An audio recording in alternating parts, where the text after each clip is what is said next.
పద్మశాలీల ఐక్యత, పద్మశాలీలు ఆర్థికంగా, సామాజికంగా, రాజకీయంగా అన్ని రకాలుగాను అభివృద్ధి కారణంగా కొన్ని అంశాలతో 32 అంశాలతో ఈవేళ సీఎం గారికి, లోకేష్ బాబు గారికి, పవన్ కళ్యాణ్ గారికి, అదేవిధంగా బీజేపీ నాయకులకి వినతి పత్రాలు ఇచ్చే దిశగా ఈరోజు విజయవాడలో పద్మశాలి మహాసభ నిర్వహించడం జరుగుతుంది.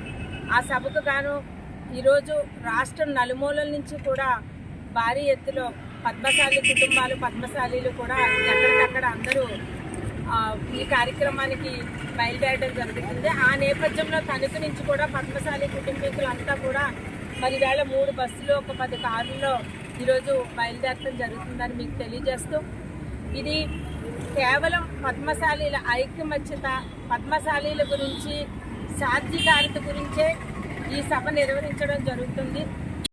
సంఘం ఆధ్వర్యంలో ఈరోజు మంగళగిరిలో జరిగిన రాష్ట్ర మహాసభకు తణుకు పద్మశాలి సంఘం తరఫున పద్మశాలీలందరూ ఈ సభకు బయలుదేరుతున్నాం.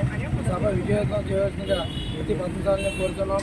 పురాణ కాలం నుంచి ఉన్న పద్మశాలి కులస్తులు ఈనాటికి కూడా అణగారు వర్గాలుగానే మీరందరికీ అన్ని రకాలుగా చైతన్యంగా చేయడానికి పద్మశాలి నాయకులు కృషి చేయాలి.